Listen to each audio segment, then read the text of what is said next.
Magandang araw! Pagkatapos nga pala namin kumain ng sopas, niligpit na nga namin yung Christmas tree namin. At habang nagliligpit nga pala ay meron nga ding batang nanguhuli. At dahil may dalawang basket na naman akong labada, eto at maglalaban na naman tayo. Nakita nga ako ni Zay na buhat-buhat ko yung basket, kaya naman sumunod nga siya sa akin. Gustong-gusto din kasi niya yung naglalagay siya ng mga labada sa may washing machine. Sabi ko nga wag niya munang ilagay yung mga damit dahil nga maglalagay pa ako ng laundry detergent, kaso ayaw makinig. Kaya naman hinayaan ko na nga lang at dyan nga ayaw pa nga niyang tulungan ko siya. Fast forward, eto nga't nakasampay na nga rin ako ng first batch na labada ko. Ang ulam naman namin ng pananghalian ay eto, magluluto nga ako ng ham. Madalas nga palang kinakain namin sa umaga ay tinapay lang at kaya din pala ako bumili ng ham ay para kapag kasinipag ako magluto netong ham, nilalagay namin sa may tinapay. Kaso kapag katinamad, nagpapalaman na nga lang kami ng cheese o kaya naman peanut butter. Habang busy naman ako nagluluto ng aming kakainin dito sa kusina, ayan naman si Zay naglalaro siya mag-isa. Nilagay nga ulit namin yung carpet namin kaya naman andyan nga ulit siya sa may sala na naglalaro. Habang naghihiwa nga pala ako ng kamatis, may lumapit nga sa aking pogi. Char, baka kapag ka napanood niya to, baka mapapangiti na naman siya sa may gedli.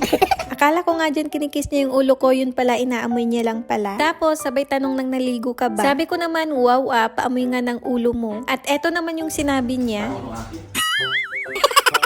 May dalawang natirang tuyo pa nga sa ref, kaya naman niluto ko na nga lang din. Tapos, etong hiniwa ko namang kamatis ay lalagyan ko naman ng itlog. Ang simple nga lang ng ulam namin pero mabubusog ka na nga rin dito. Nilagyan ko na nga rin to ng spring onion tapos inantay ko na nga lang na maluto. Naghiwa nga rin pala ako na itong mangga na kakainin namin. Si Zay naman hindi na nga makapagantay sa banana kaya naman kinain na nga niya. Sabi ko nga kain nga muna siya ng kanin bago banana, kaso no lang siya ng no. Pero sinusubuan nga din pala namin siya dyan. After naman namin kumain, natapos na nga rin yung second batch na labada ko. At si daddy naman naghugas na nga rin ng aming mga pinagkainan. Bago nga din palang matulog si Zay ng hapon na ito at nagbasa nga muna siya ng libro niya.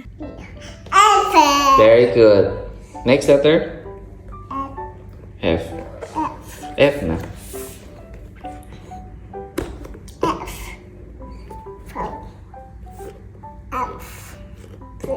Very good.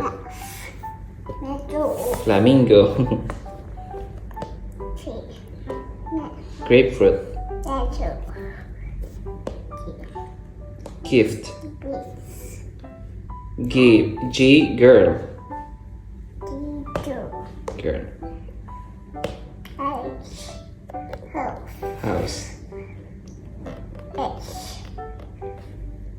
Hot dog.